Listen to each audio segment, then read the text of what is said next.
I'm Marcus Nelson. This is the Hope Cymru Talk Show, and today we're joined by our special guest, Huw Priday. Huw, it's fantastic to have you with us today. Thank you, Marcus. It's great to be here. We've been hearing all about the Phantom of the Opera in London and singing around the world, and today we're thinking about a vision which the Lord placed in your heart almost 40 years ago for renewal and revival across the land of Wales. Today, things are at something of a low ebb. Different points in the past, we think about 1904 is quite a famous one, 1859, the Great Awakening in the 18th century, before that, and many, many other sort of smaller points perhaps that might not be so well known, in which almost the whole land of Wales has bowed at the feet of Jesus Christ, and it had profound impact at all levels of society. Huw, tell us. Well, let me just say that today it can feel as if that's a long, long way in the past. And it's been over a century since that last great move of God. Today, the morale is quite low in many ways. And church attendance right across the different denominations is very low. We can feel quite dispirited, really. But you have this very powerful sense, you've had it for many years, that God was going to do something again. Tell us about it. Yeah, well, when I was a young Christian, 1985, I just started my career as an opera singer, concert singer. That's what I wanted to do. Always wanted to sing the great concert repertoire, like the Elijah's Messiahs, the Verdi Requiems, Elgar's Dream of Gerontius, although theologically a bit wonky, but just God's word, and communicating through this incredible gift of music that the Lord gave to the world. But this was in an opera house in Frankfurt when God spoke to me, and it was it's something I couldn't explain at the time, and I probably won't go into all the detail of it. Suffice to say that it impacted me so powerfully that it stayed with me and burned in my heart ever since. And God did say to me that this would happen at an appointed time in the future, and he gave me that scripture from Habakkuk. Although the vision tarry, wait for it surely will happen. And he said that it would happen at a time when great darkness was over the world, and particularly over Europe. The epicenter of this vision was Europe.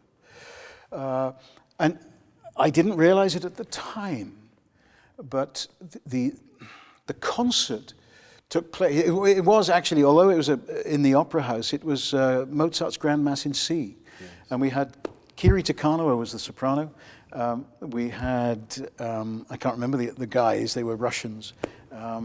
But Sir George Solti was conducting, at the time, probably number 1, number 2 conductor in the world. Wow. In this opera house in Frankfurt, Germany.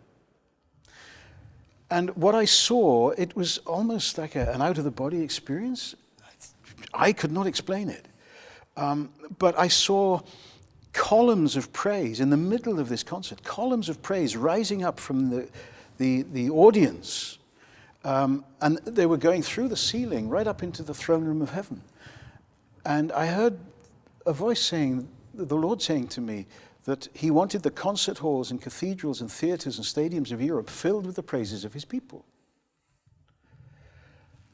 I hadn't got a clue what was going on, Marcus. I'm not a wacky person. I just know that I'd committed my heart to Jesus some years earlier. The next thing I saw was I was turned around and I was looking back at my colleagues on stage and myself, and we'd been transformed into worshippers. And I didn't understand the significance at the time, but we were all wearing white linen robes. Yes. Sir George Solti was wearing them. The orchestra were wearing them. The chorus of the Welsh National Opera were wearing them. The soloists were wearing them. I didn't understand it. And then God showed me a sound. How can you see a sound? You can't. I didn't think. But apparently, according to quantum physicists, you can. Because the frequency of sound and light is the same. There's a convergence. So God was showing me something that I had no idea about. And as I started to pray into this over the following months and years, what I came to realize was that this vision was actually very much to do with what the Bible talks about as being the end times. Yes. Jesus talks about it very clearly, that he will come again, this time not as a baby, but as a mighty king, King of kings and Lord of lords, to judge the world. So this has been quite a remarkable journey that's unfolded, but he showed me that he chose the Alte Oper in Frankfurt as the place to reveal this vision to me because there was a deep connection with Israel. And this journey from Genesis to Revelation that we talked about previously, basically it's a love story, but it's a battle of good and evil. And we know that 2,000 years ago, Christ Jesus won that battle on the cross. It talks of it in Colossians chapter 1, I think, or 2. It says that Jesus publicly humiliated Satan and all the demonic entities whilst on the cross. Satan thought he'd won. Yes. Yeah. But he had lost. And it's just taken a few thousand years, 2,000 years, for the victory of the cross to start to manifest. And, we look at the world today and we see so much that's disheartening, so much that's discouraging. Our liberties, our freedoms being eroded. We're looking at a completely different Britain to the one that I grew up in. Yes. Back in the 60s and 70s. Our Christian values are being eroded. Yeah. And if you look at this and look at it carefully, and you look at the geopolitical machinations of what's going on around the world, actually, if you join the dots, you're looking at biblical prophecy unfolding. Yeah. And that's not wishful thinking. That's not conspiracy theory. That it's written in God's word. It was prophesied by prophets thousands of years ago. Daniel, Ezekiel, Isaiah, all prophecy that is now starting to come into focus with great alacrity and quite remarkably so. Yeah. So where are we in all of this? And what role does music play? And it plays a huge part. God showed me something in Frankfurt in '85 that is now beginning to happen. He basically is gathering together professional musicians and singers who love the Lord to be the salt and the light, to go out into the darkness to worship Him. So almost 40 years ago, you had this vision in Frankfurt that in dark days that God would do something again in this nation and more widely across Europe as well. Yeah. And they are definitely very dark days, aren't they, Huw? And people from all kinds of different perspectives and backgrounds are pretty much agreed on that one at the moment, aren't they? And we've gone through the global pandemic of these last years, and then as that's drawing to a close, the war in the Ukraine moved in a much more serious direction, then war in the Middle East as well, cost of living crisis, rising inflation, feeling as if so many of the certainties and institutions, values that people would have assumed were quite stable in the past are collapsing and falling apart. Yes. So that darkness that you had a sense was coming across Europe and to Britain in particular and Wales is very much here. Yep. But it wasn't cause for alarm for you, Huw, because you were aware that Jesus is in control. He's the Lord of history. He's reigning over all these things. He spoke and said that these things would happen in the last days. Yep. But what was it especially that you also felt he was saying to you, that there would be a return to singing and singing his praises? Is that happening as you look across this land? I believe it's there. It's in the ground somehow. I don't understand it. I can't explain that to you. And singing is in our DNA in Wales. And, you think of the Welsh revival of 1904. It wasn't a preaching revival, it was a singing revival. It was a musically, the music was right at the center of it. And great hymn, like, so many great hymns came out of the Welsh revival. But the love song of the Welsh revival was Here Is Love, Vast as the Ocean, sung all over the world, instantly recognizable. And still God is using that hymn. I've got a story to share with you about that hymn. And this is how God works, without us even knowing that he's working.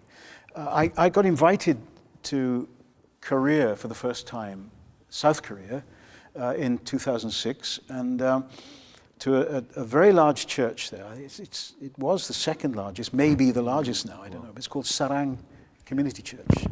And I got to meet the senior pastor there, Dr. John O, and his global director for missions, Sam Coe, Reverend Sam Coe, who they've become good friends, Sam in particular, over these years.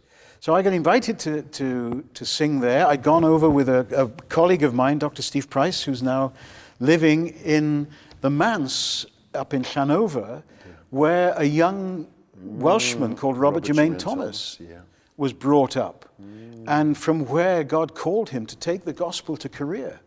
And that's been an important part of my journey too, and to see how this is unfolding. Tell us that story, sorry, Hugh, just before we go on to the Sarang Church. Because there may be people who don't know that incredible story of Robert Jermaine Thomas's journey to Korea at the time, and what happened as a result of that. That's a remarkable story, isn't it? It's a remarkable story, and it's one that I can shed some light as to how it's been brought up to date in quite a remarkable way in the last sort of 10, 12, 13 years, perhaps, round about that time. Yes, Robert Jermaine Thomas was born in Wales, moved to Llanover as a young boy. I think he was about 10 or 11 years of age. His father was the minister of the chapel in Llanover. It's still there. And my friend, Dr. Price, and his wife, Steve, had practiced medicine in America for 30-odd years. And then God first called his wife back to Wales.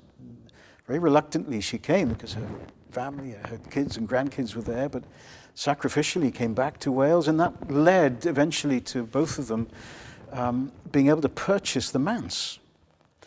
At the same time, God was speaking to me about Korea. I think Steve and I had met about 23 years ago now.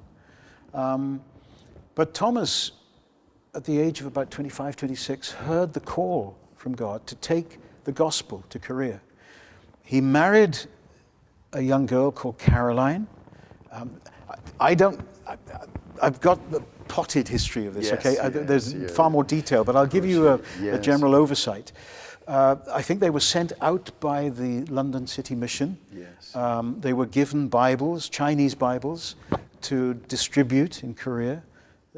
Of course, there was no north and south in that. It was a unified country. Although it was known as the Hermit Kingdom, they were very suspicious of outsiders. And Thomas and his new wife set sail from, was it Southampton? Anyway, somewhere on the UK coast, I think it was Southampton, and started the long journey to Korea. Stopped off in China. I think Thomas had to go up into the mountains for a few days to get supplies. Some reason I can't quite remember. But his wife had become pregnant on this long journey.